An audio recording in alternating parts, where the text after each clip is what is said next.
Hi, and welcome back. Hi, guys. Welcome back. We're going to scoot because we like to be next to each Get other. organized. Hi. Hi, how are you? I'm good. Welcome to episode 4. Yes, I'm glad to be here for episode 4. I know. So what are we talking about today, my friend and partner? Oh, I know. What are we talking about today, guys? Today, we're talking about ourselves again. Surprise! But anyways, today I love talking about me. myself. It is all about me. And actually, in fact, today's episode is actually called Taking Myself Back. Baby steps, because, the reason I'm calling it baby steps is because it is literally brand new for me. And I'll talk a little bit about why. So we're going to walk you down the road of the life of Helen. We're not going to do that because it's going to take probably 4 or 5 episodes to do that. But here's where I'm at today. I want to share an experience with you guys. So how can I explain it in such a short time? No, don't. Just vomit it out. Get it out. Vomit it out. Because there's so much to get out. It's and true. It's so important that you get this out. So as time has been going on in my life and I've been watching, my shit show go down and my life continue, I'm not even sure when or how it happened, but I woke up one day and I was just kind of over it. And I think we talked about it in one of the episodes where I, reduced my assignment at work. I found a little bit more of that balance. And then I started to become more aware of my surroundings. I started to become more aware of the people in my life that I've seemingly neglected because I realized that I'm a lonely son of a gun. For a girl who's got so much and who's so busy and so many people in her life, I didn't really have anybody who counted outside of Richard, of course, and my children, some of my family.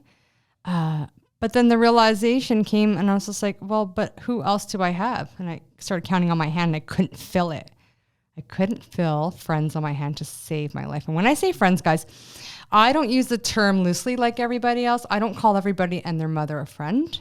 I mean, like a friend is an actual friend, not an acquaintance, not somebody on the Instagram or whatever else. So I've been really blessed lately because the moms in my community, I'll give them a big shout out, who've known me for years and years and years, and they've probably always been there. And I never really took the time to notice.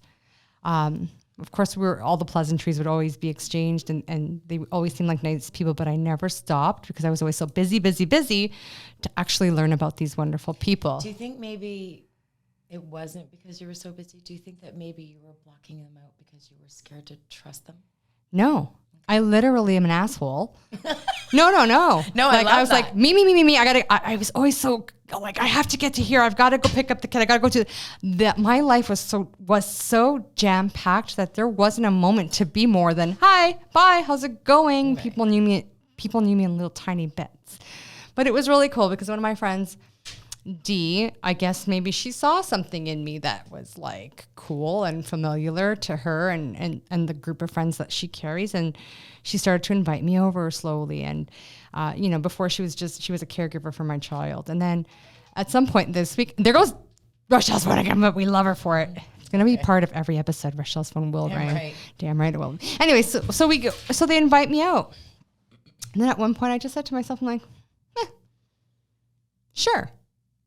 Because what I was thinking was when I had some time finally now in my new life of part-timeness while I'm working and I start going to work with my hair, not today, it's a rain day, when I start putting mascara on every day, I realized, holy shit, being that mom to the world, stopped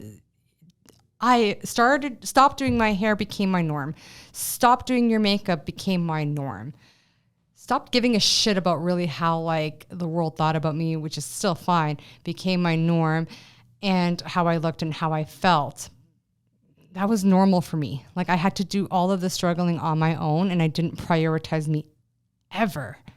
And when people started pointing out how I look recently, it brought more awareness to the fact that I really, really let things go. Yeah. Like how bad was it that I was walking out the door looking like a bag of crap, and now there's days I walk by the mirror at home and I'm like, how is my husband even still here? It's true. Because it's like, I don't care what I look like. I just want today to be over. I just want to get through today. I want to go to bed. I want my turkeys all day long. Yeah. I do want my turkeys all day long.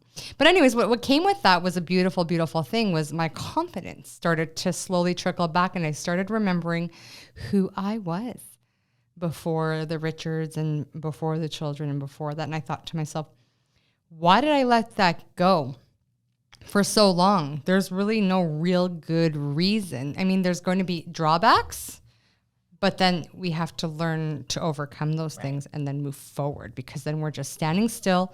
Life is passing by and you're still feeling sorry for yourself. So I was done. So these moms, I'm going to go back to the moms. So they invited me to a pub crawl. So way to take me back. I was like, oh, okay, I'll go. And I was would never go. Nervous and excited. No, it was fun. It was a familiar area, but they were so well versed in all of the restaurants in our local neighborhood.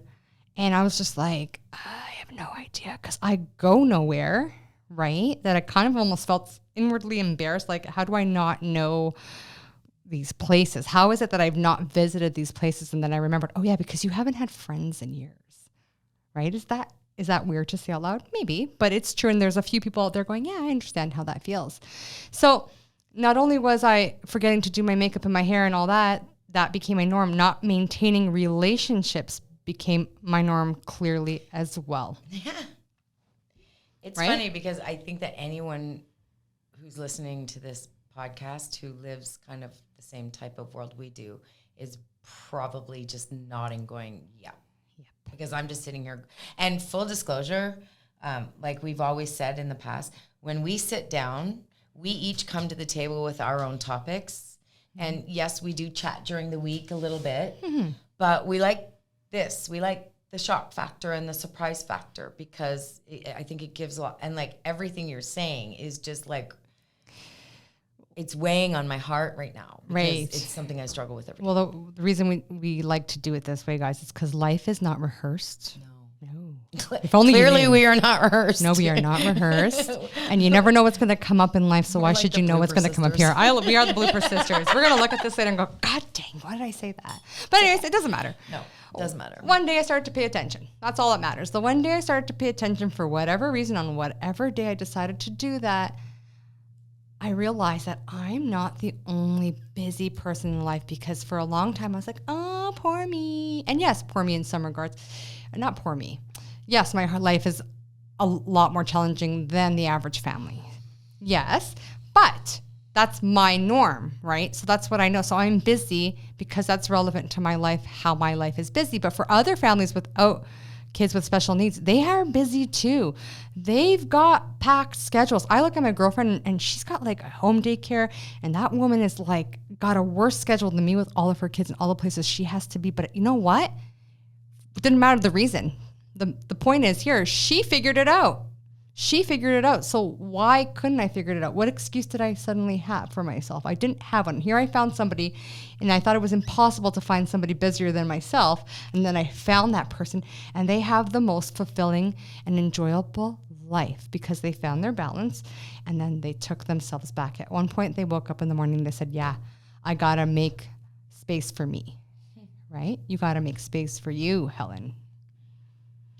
And it took me a while to think about it, and then I had to resonate with that, right? I had to think and I had to look. And we went out that day, and it was just the coolest thing to observe, because these beauties, like I'm talking busy moms with their own set of problems, you know, all the dramatics you can think of, all the dramatics that you want to watch on television, right? You're like, wow. But they showed up that day for each other. They showed up. They showed up looking damn fine, with their makeup on, their hair done, looking with their clothes, and they were just themselves. Didn't matter.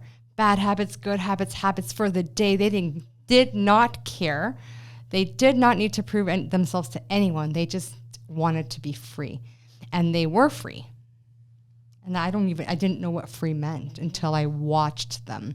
And I sat back in awe, and I was just like, and what were you doing the whole time? Wondering, like, if the kids were okay, what time you have to leave, No. I need to get out of there? No, because when I chose... I find with you... Yes, you're right. I know what you're going to say. That's very much you. Mm-hmm. A little bit, and only for the purpose of, I didn't have a babysitter that was timeless. I had to still watch the clock. Richard was away with the boys on the weekend, so I still had to watch the clock. But I imagined what it would have been like if he was home to watch the kids. Oh my God, it would have been like next level crazy fun. It's nice to hear you say this, because as your friend and someone that kind of is around you often, you are very forward. Mm-hmm. And it's like, I gotta get it done. I gotta go. I gotta get it done. Let's go. Let's go. Let's go. Let's go. Let's go. Now, I'm like that too, but maybe just age in, like when I was, 10 years younger, I was a little faster, but I feel the very, very, very much like you do. Yeah. I'm very lonely. And it's funny because we talked about this in episode 2, and my friend Sharda, she basically was like, you can come here anytime. I love you. Like, listen, all of my friends, and I do have friends. Like, I've got friends that I've had since I was young. Like, and my girls, like my actual chosen ones that are still here, I know that they're my friends, and I know that I can call them anytime, and I know that I can reach out. But I'm lonely because of myself.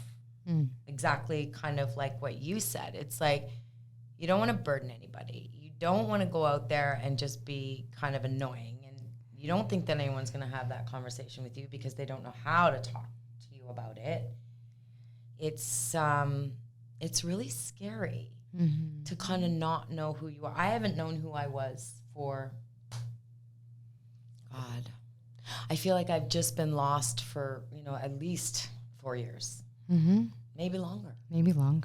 But I did realize last week, like, I'm so exhausted. Mm-hmm. There's no average family out there. Like, even though there's a husband, a wife, a boy, and a girl, they're all atypical. They're still not average, right? I don't believe in the word average. Nobody is average. Everybody's got their thing. Right. Everybody's got an issue in their family, whether it's you're average, but yet you have a brother that's a jerk, or a sister that's a drug addict, or a mother who is dying, or like something going on. Like, there's always something going on in someone's family. We're all busy, right? For me, what's frustrating, just like what you were saying earlier, is how the hell do they look so freaking organized and together? Mm-hmm. What are they doing that they can complain that their life is a shit show and, oh my God, I'm so busy, but they still look like that? Because in 3 years, I've lost, at least 3 years, I've lost completely who I am and what I look like, and I don't even want to look in the mirror anymore. Mm-hmm. And I think part of that was because we felt this heavy responsibility that there are these little people that require so much from us that how dare I take a second look pretty or feel happy. Yeah, because then they're missing the moments that they need, and they need a lot of extra moments because they need a lot of extra help. And I think the outside world doesn't perceive things from that perspective. Like, 100%. You guys, what you take 2 minutes to do takes me 25, takes my child 25 to do. So there's a lot of extra minutes that weigh me out. So eventually it weighs you down enough that you're just like, I can't, you know what? And then you feel guilt because you know that they need so much more, that if you don't give it to them, then you kind of blame yourself if things don't progress a certain way or things don't move forward. You do. I blame myself all the time. Right. So you're like, shame on me. What didn't I do? I didn't do enough of this. I didn't do enough of that. But F that. Because I looked around the table that day and I was like, you've got a pretty scary story. So do you, so do you, so do you. And who the hell am I to just say, pity me and feel bad for my life? Like everybody's got a story to tell. 100%. And I think that's kind of why we do these podcasts. One, to let everybody out there know that, like, we don't want you, and I don't think any autism, I don't think we want pity. Mm-hmm. We just want to know that we're going to be okay. Right. And we want understanding. And because we are trying to understand, right? Mm-hmm. Like, I can't explain to you how I'm feeling today. I can't explain to you why my son is doing this. You can't explain to your friends why your kids are doing it. Like, I don't want to explain that. Right. I don't. And you know what? I chose not to explain anything that day. People were asking. And like, today, I made a decision before I'm not going to talk about my kids.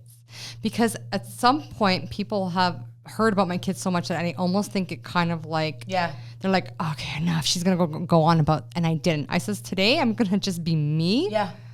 I love that. And I loved it because I looked around the table and there was these confident and beautiful And you women. looked fabulous, by the way. Like, We all looked fabulous that day. They all looked great. And honestly, looking at that photo, you just look like a bunch of girls that were out having a good time. And we did. We had a fantastic, That's great. fantastic and you time. need that more. And like that's where my guilt is, right? I don't know. Like, I mean, all I really have is like my sister-in-law and my parents to like drop Kai off where he will sleep out or he'll go, right? Mm-hmm, Like even for this, right. just so that I could do this 1 hour every Wednesday night. Right. And because Sean's not home from work on time, I had to rejuggle a whole bunch of stuff. And thank God, like Kai's out for the night. Perfect. Right? Because I won't get home till closer to 8. Right. He would be pacing outside. Sure. I wouldn't even be able to sit here comfortably. I'd just be like checking my phone. Right. And in defense, I have my phone here because he is with my parents. Right. And I have to make sure that everything's I think okay, every parent right? has their phone here, and that's perfectly normal. Yeah. So, but for me, it's just, and I think for both of us, like even like on, what day was it? Sunday? When we went for our walk? Saturday? Oh, when we went to the Dairy Queen? We went to the Dairy Queen. We Yeah. went to the Walmart. Yeah. Like, just walking and just, like, you call and you're like, I'm like, yes. And it was because I knew that I could go spend 2 hours with somebody. Remember what we were saying? Like, we were just sitting outside. I was going to say that right now. Like, we don't have to talk. Nope. We don't have to have constant conversation. We don't have to justify. No. Because our silence is where we hone in for a minute of peace, a moment of silence, let's call it. Right. Right? Right. Because the kids were fine. They were so good. They were Like, fine. honestly, for one small moment, we were just two moms with our kids out, hanging out. There was nobody freaking out. There was nobody running away. There was nobody bullying or staring at our kids or asking what's wrong or feeling bad for us. Yeah, it was really cool. Yeah. It was cool. And we need more of that. 100%. And I think the boys really liked kind of being like on their own. Remember, we just sent them off in the Walmart. We're like, hey, well, you know, go look at your Go do, toys look, and- yeah, do you? And they did, and they didn't leave the building. Madison would have left the building. But Austin and Kai did fantastic together. But that was like, I think, a Awesome. really good thing, right? And like, and I also think, like, you also said something too earlier, like, I think we shut out like, my friends never shut me out. And I think it was in episode 2 where I was like, I just think that they're uncomfortable. And I thought about what we talked about that day, and like, just in defense of the ones that really are important to me and that matter. Okay. I think that I withdrew, right? I think I pulled away and I stopped talking because I didn't go to them and say, am I bothering you? Am I boring you? Yeah, but if you did, what I- were they going to say? Yes, Russia. Were they going to tell you the truth? Do you know? You know what? 3 of the people that yes, they would have, Yeah.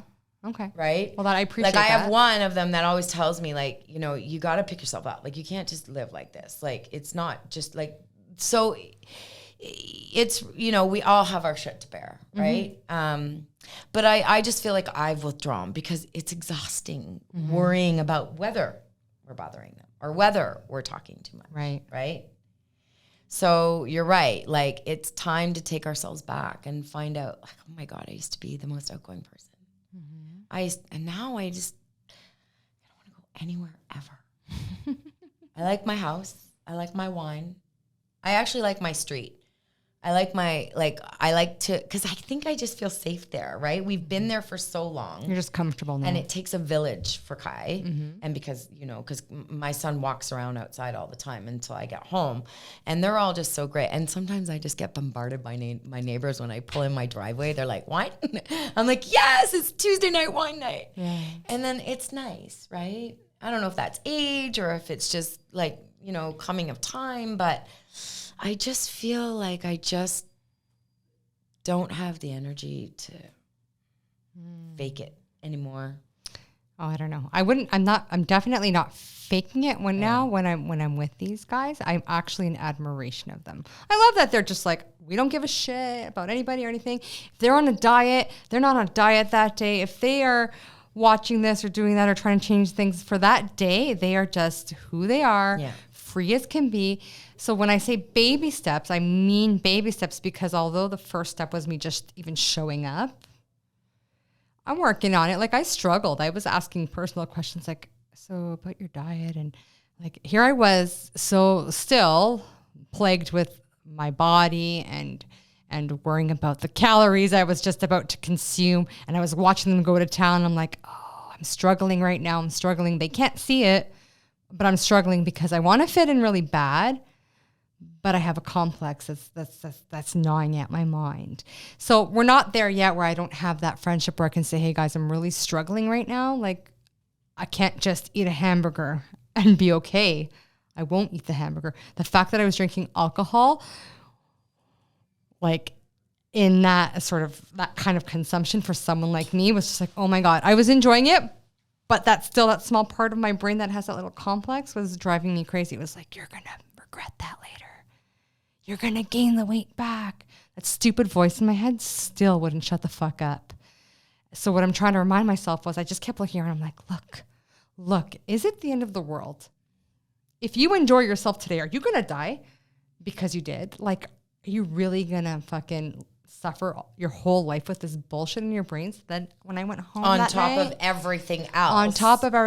And I don't think we're alone. I think every woman in this world has that same feeling. You're not alone. No. Unless you are like this big and never have to work out and can eat whatever you want. I'm sure women like that also have their own complexes. But I think women carry that burden every day about weight, have to remember, size, eating. I was 225 pounds. And there is no shame in that for women who are, I'm not knocking anybody who is, but for me, when I lost all the weight, like I had lost 90 pounds. It's no small feat.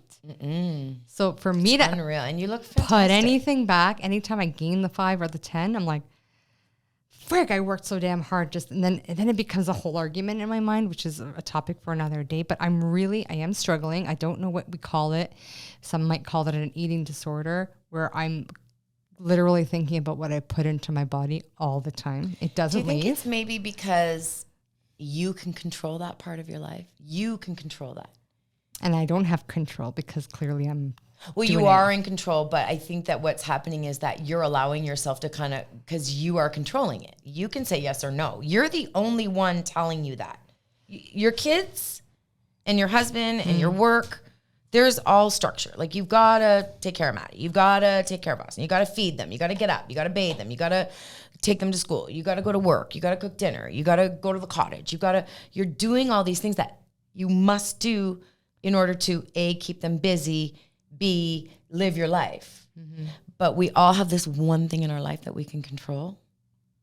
And for me, as a woman, it's my weight. Like, I've always battled with my weight. I was never 225 pounds, but I was always I was never really overweight or underweight. It was just, I was never perfect. But then when I finally realized, and when I went through therapy, because I did have an eating disorder, I was bulimic for a very long time in my college days. And thank God, I had friends that really cared about me at the time, and they kicked me in the ass and they smartened me up because I was terrible. Now in my 50s and just like being healthy and working out, and last year I had, I got so fit, and this year, throughout the winter, it was like I let it go. But then, I was even saying to my husband last night, I'm like, I just right now have never in my life said this. And I finally decided that this is me. And I'm going to buy clothes that make me feel good. I'm going to drink wine that makes me feel good.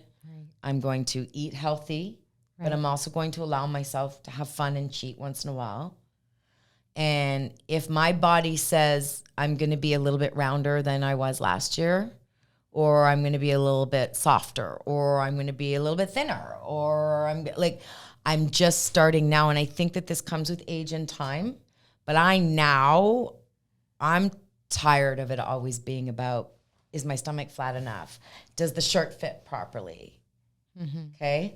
I was watching a show. I'm not going to name the show. I'm not going to name the person because I don't want to call anybody out and make anybody feel like, but there was a girl on this show and she was a plus size. Oh my God, she was gorgeous. Like she was so pretty. And I didn't say, oh, she's pretty, even though she's big. Like when this person came onto the stage, I was like, oh my God, like look at her face. She's stunning. And she wore whatever she wanted. On every episode, she was wearing whatever she wanted. And she looked great. And there was no discomfort. And I want to be like that. I know, it's admirable, right? Like where can I find that within myself so that I don't have to taunt myself every day with every friggin' thing I do? Yeah. We can get rid of that guilt for just eating food because that's what people do to survive, right? Yeah. So we're back at that table now where I'm looking at people and I'm going, oh my God. And I asked them, so I had to know the answer to the question. So I asked them, I says, how? And there's a simple answer that people give me when I ask them, how do you do that? How do you live that way? How do you live so free and not give a shit? How is it that I can could care less about so many other things in my life? Right. But when it comes to this part of my life, I'm trapped. And it's just the simplest answer was just love yourself. Yeah, I have so much love that I give to everything and everybody.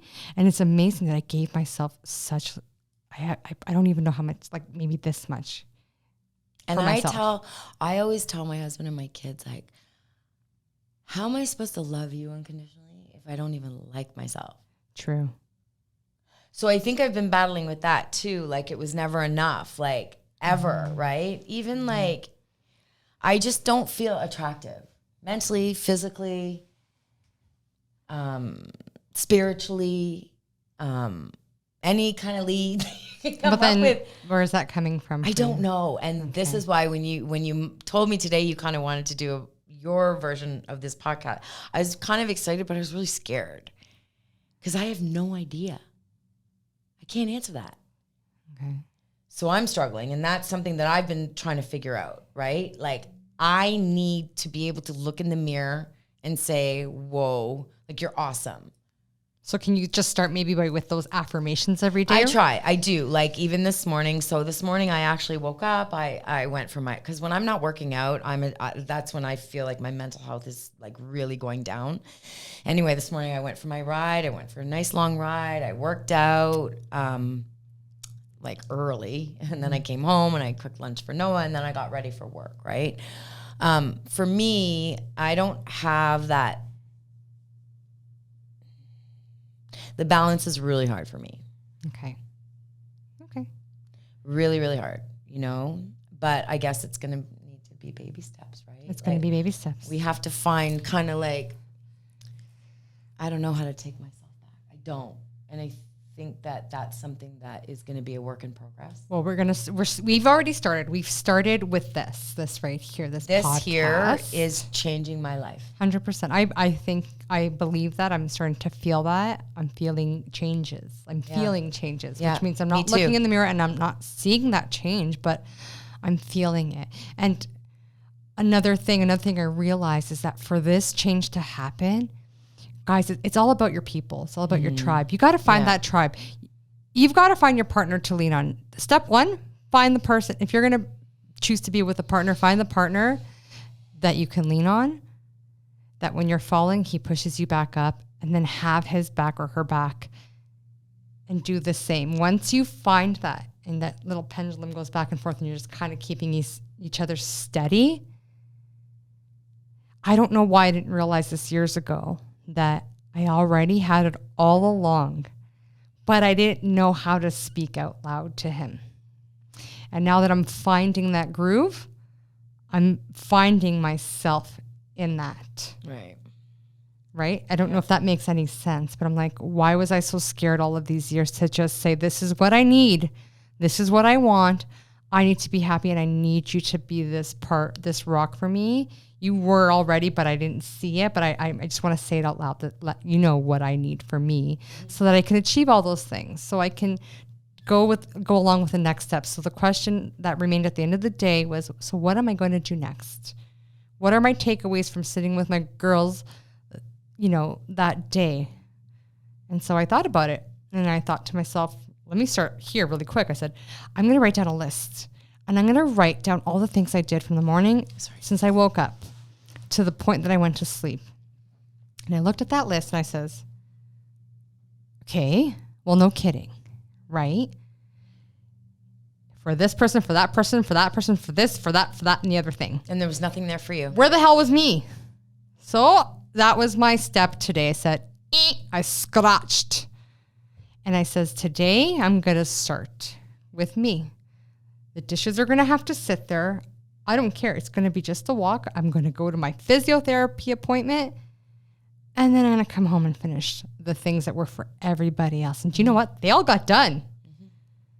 So it is possible. And I still went to work in the afternoon. So it is possible. I'm sitting here today. It is possible.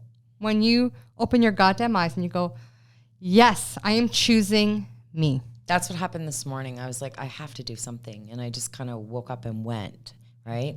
I was choosing me during my rides to work and my rides home. That was my me time. But you were calling every which person. Yeah, like right? I'm on calls in the morning, and then in the evening I'm touching base with friends or people that I haven't talked to. And yeah, there was just no me. You know what you got to do? Well, I'm learning to do this, guys. I put my phone now on do not disturb. I choose moments for do not disturb. And even before, I would never say no to anything that came my way. Rochelle even called me yesterday, and I would never pass up a social opportunity for my kids. I'm like, are you okay? What's wrong? She did. She said that. But here's the thing. I don't care. Before, it didn't matter how bloody exhausted I would be. I never would say no to anybody or anything that involved my children because I didn't want them to miss out on something. Right. But what was I exchanging for that? So I replied to Rochelle, and I says, you know what? I'm going to enjoy this moment. Nope. I was on the couch. She said, no, I'm good. I'm going to sit here with my kids on the couch. Yeah. And I think that this is going to be just as important for them, or that was just as important for them than it would have been to just go to the park again. Like, we go to the park a lot. So in this moment in our busy life, we're actually all four of us on the living room couch before 9 p.m. Sweet. Yeah, that doesn't happen in my house. Right. I will walk around until bedtime. He doesn't want to cuddle. He doesn't want to sit. He doesn't want to do that. He just wants, as long as he's with me though, like we can walk to the park, we can walk to the lake, I can sit outside and just watch him walking around. But there's no downtime, right? So I don't get that till he goes to bed. But that's fine. It's just I get to. Well, I just followed their lead. They were sitting there doing whatever they wanted. And I was like, well, if you're going to do it, why can't I? Yeah. Plop. And it was lucky. Fun. It was fun. But then my flop is like when he goes to bed, and my flop is hard. Like, honestly, when he goes to bed, because I work all day. And I don't work like just a little bit. Like, my work is, it's really demanding. Even like my agents and the people that I support here, they're just like, you don't stop. I had one here today. He's just like, oh my God. And on top of all of the work, I still have life during the day that happens. So I got to juggle that, right? But we'll get into all that. I know we will. Okay, well, we thank you all for coming here today. And we hope that tonight when you rest your head, you take a moment to sort of examine your own life and just remind yourself that you need to love yourself first before you can take on the world. And let us know what is the one thing that you do. We're all struggling in one way or another. And just a reminder, like, every time we do these podcasts, some of the stuff that comes out of our mouth, we're kind of like, oh my God, did I just say that? Did I really just say that? So, and this is all super new to us. So I know we rambled a lot in our podcast, but that's why we're here, because we just need to get it out. It may not have made a lot of sense when you first listened, but the more you listen, the more you'll understand that you're not alone either, right? So let us know what you do. Right. Okay. Thanks for joining us. Thanks for joining us. Bye.